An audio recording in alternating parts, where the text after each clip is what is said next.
तो आप देखेंगे सबसे पहला इस मशीन के ऊपर कि इस मशीन के थ्रू हम किस तरीके से हम लोग हमारे ईसीएम को डायग्नोस कर सकते हैं। मैं आपको प्रैक्टिकली करके दिखाने वाला हूँ। फिर इसी इग्निशन दबाते हो तो आप देखोगे यहाँ पर 1 2 3 और 4 इंजेक्टर फायरिंग आपकी स्टार्ट हो चुकी है। बहुत ईजी प्रोसेस है, इसको प्लग इन कर दिया सिंपली। काफ़ी बार प्रॉब्लम ये आती है कि हम इंजेक्टर फायरिंग देख नहीं पाते। ये फुल्ली डिजिटल हमारा जो ईसीएम टेस्टर है, तो आप इस पर इंजेक्टर फायर मैंने इसको प्लग इन कर दिया। प्लग इन करते हैं यहाँ पर पावर सप्लाई आ गई और मैं इस ईसीएम को यहाँ पर जो लगा हुआ है, ये जो ईसीएम लगा है, इसको मैं स्कैन करके आपको दिखा सकता हूँ। वेलकम टू टेक्नो ईसीएम्स अगेन। आज हम बात करने वाले हैं इक्विपमेंट्स के ऊपर। आप देख सकते हो यहाँ पर हमारा एक डायग्नोस्टिक मशीन रखी हुई है, एक डायग्नोस्टिक टूल रखा हुआ है जो कि ईसीएम को डायग्नोस्ट करने में काफ़ी हेल्प करता है। तो आज की वीडियो इसी टॉपिक पर हमारी रहने वाली है। सबसे पहला आप देख सकते हो यहाँ पर जो डायग्नोस्टिक मशीन हमारे पास रखी हुई है, जो यूज़ कर रहे हैं हम लोग, ये मिस्टर कैन कंपनी की है। और स्कैनर जो हम इस्तेमाल करने वाले हैं, ये लॉन्च का स्कैन प्लस एक्स का ये मॉडल रहने वाला है, लॉन्च कंपनी का। तो आप देखेंगे सबसे पहला इस मशीन के ऊपर कि इस मशीन के थ्रू हम किस तरीके से हम लोग हमारे ईसीएम को डायग्नोस कर सकते हैं। मैं आपको प्रैक्टिकली करके दिखाने वाला हूँ।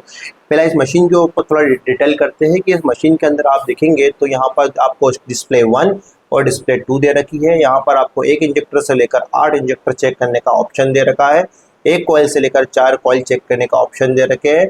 और यहाँ पर आपको एक्चुएशन कंडीशन जितने भी आप दे सकते हो, आप यहाँ पर आप लाइव देख सकते हैं कि चीज़ को। सबसे पहले आप देखेंगे तो यहाँ पर चेक लाइट है, सिक्योरिटी लाइट है, फ्यूल पंप 1 है, फैन रिले 1 है, आईएससी वॉल्व 1 है, बॉश पंप 1 है, मैन रिले है, ईजीआर है, हीटर लाइट है, स्टार्टर रिले है, फ्यूल पंप है, फैन रिले 2 है, आईएससी वॉल है, बॉश पंप 2 है, सर्विस लाइट है, एसी है। और यहाँ पर आप देखोगे तो हमारे सारे सेंसर्स के जो है सिमुलेट करने के लिए यहाँ पर आपको स्विच दे रखे हैं, जैसे कि एसी टेम्परेचर सिमुलेट करना हो आपको, पेडल 1 पेडल 2, रेल प्रेशर और वाटर टेम्परेचर।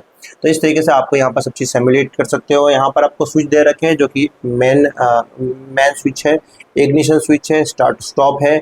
यहाँ पर आप देखोगे एसी स्विच है, सेलेक्ट है और मेन रिले ऐड करने के लिए यहाँ पर एक स्विच दे रखा है। और यहाँ पर सेंटर में देखोगे आप RFID मतलब की कोडिंग करने के लिए यहाँ पर RFID कॉइल भी लगी हुई है। तो आप देखेंगे कि यहाँ पर बेसिकली आप देख सकते हो कैसे काम को हमारे आसान किया जा सकता है। ये एक ईसीएम आपकी मान लीजिए आपकी वर्कशॉप का आया, इसको आपको कोई इंजेक्टर का इशू है या फिर ये ईसीएम काम नहीं कर रहा है, कोई इसमें गड़बड़ है, तो आप इसको केबल के माध्यम से आप देख सकते हो। यहाँ पर आपको केबल मिल जाती है, यहाँ पर आप दिखाओगे तो यहाँ पर केबल मिल जाती है। इस केबल से इजीली प्लग इन कर सकता हूँ। यहाँ पर मैं इस्तेमाल कर रहा हूँ स्विफ्ट डीजल, ये स्विफ्ट डीजल का ECU है, मैग्नेट मैरेली का। सिंपली देखिए इस तरीके से मैं इसको प्लग इन करूँगा। बहुत इजी प्रोसेस है, इसको प्लग इन कर दिया सिंपली। काफ़ी बार प्रॉब्लम ये आती है कि हम इंजेक्टर फायरिंग देख नहीं पाते। ये फुल्ली डिजिटल हमारा जो है ईसीएम टेस्टर है, तो आप इस पर इंजेक्टर फायरिंग देख सकते हो। सिंपली प्लग इन करने के बाद में आपने डिवाइस को साथ में स्विच में साइड में स्विच मिल जाता है, यहाँ स्विच को ऑन कर लिया। यहाँ पर जैसे मैंने मैन दबाया, मैन दबाने से देखेंगे आप, मैन दबाते से हमारा ये यू हैव टू सेलेक्ट, मतलब जो भी आपने ECM सेलेक्ट कर रखा होगा यहाँ पर लिखा हुआ गया मैग्नेट मैरेली। तो इसकी खासियत ये है कि जब यदि आप कोई सा भी ECM यहाँ पर प्लग इन करते हो तो वो ऑटोमेटिक सेलेक्ट कर लेता है कि आपने कौन सा ECM यहाँ पर लगाया है। ECM लगाने के बाद में आपको यहाँ मैन दबाना है। मैन दबाने के बाद आप सिंपली इसी इग्निशन दबाते हो तो आप देखोगे यहाँ पर 1 2 3 और 4 इंजेक्टर फायरिंग आपकी स्टार्ट हो चुकी है। और एक और चीज़ यहाँ पर आप देख सकते हो, आपकी चेक लाइट ऑन हो गई है, मैन रिले ऑन हो गई है। एक बार इसको स्विच ऑफ करूँगा, ऑन करूँगा, यहाँ पर आपका फ्यूल पंप चालू होगा और कुछ ही सेकंड में आपका फ्यूल पंप कट भी हो जाएगा।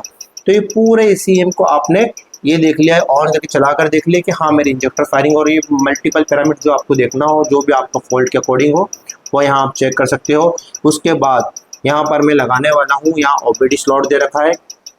यहाँ OBD स्लॉट के अंदर यहाँ पर इस्तेमाल करूँगा VCI लगाऊंगा मैं, स्कैन प्लस एक्स आप देख सकते हो। मैं इस्तेमाल कर रहा हूँ स्कैन प्लस एक्स का स्कैनर।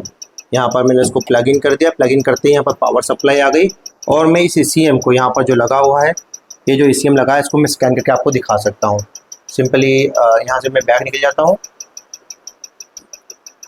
लोकल डायग्नोसिस पे गया, एशिया पे क्लिक करा, नीचे जाऊँगा मारुति के ऊपर, ये गया मारुति में, ओके दबाया।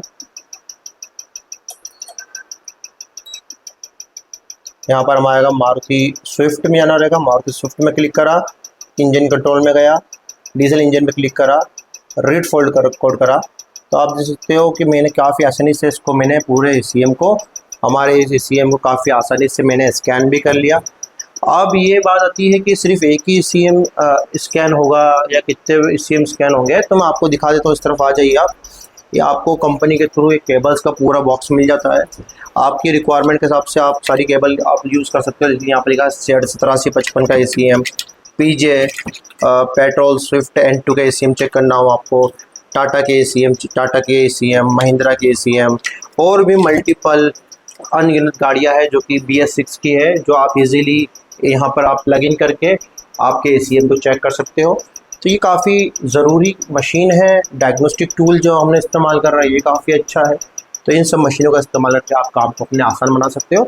यदि टूल को लेकर आपकी कोई इंक्वायरी हो या स्कैनर को लेकर आपकी कोई इंक्वायरी रहती है या ACM हार्डवेयर रिपेयरिंग को लेकर कोई इंक्वायरी आपकी रहती है, तो आप मेरे स्क्रीन पर दिए गए नंबर पर आप मुझे कॉल कर सकते हैं। हमारी टीम आपको पूरा कंप्लीट सपोर्ट करेगी और ट्रेनिंग संबंधित और टूल संबंधित सारी जानकारी प्रोवाइड करेगी। Thanks for watching.